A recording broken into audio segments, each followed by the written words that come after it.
Hello friends, good morning. നമുക്ക് റാഗിപ്പൊടി വെച്ചൊരു ഒറോട്ടി അല്ലെങ്കിൽ കല്ലേപ്പരത്തി എന്ന് പറയുന്ന സാധനം ഉണ്ടാക്കിയെടുക്കാം. രാവിലെ ബ്രേക്ക്ഫാസ്റ്റിന് കഴിക്കാൻ പറ്റിയൊരു പലഹാരമാണ്.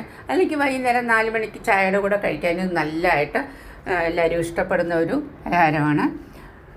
നിങ്ങളെല്ലാവരും ട്രൈ ചെയ്ത് നോക്കണം. ഞാൻ അതിന് പൊടിയായിട്ട് എടുത്തിരിക്കുന്ന കടലമാവും റാഗിപ്പൊടിയുമാണ്. കടലമാവില്ലെങ്കിൽ അരിപ്പൊടി ചേർത്താലും മതി. പിന്നെ അതിനകത്ത് ചേർത്തിരിക്കുന്ന ഉള്ളി, പനീർ, ഇഞ്ചി, പച്ചമുളക് ചതച്ചത്, കൊത്തമല്ലി ഇല, പിന്നെ നിങ്ങൾക്ക് ജീരകം, ഇച്ചിരി തേങ്ങ എല്ലാം.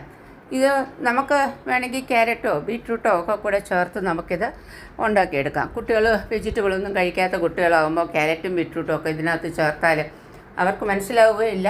നമുക്കൊട്ട് കുട്ടികളെ കഴിപ്പിക്കാൻ ഈസി ആവുകയും ചെയ്യും. പിന്നെ ഇത് നന്നായിട്ട് പരത്തിയിട്ട് അടച്ച് വെച്ച് 2 സൈഡ് മൂപ്പിച്ചെടുക്കണം. നെയ്യ് ചേർത്ത് പിന്നെ നമുക്ക് ഉപയോഗിക്കാം.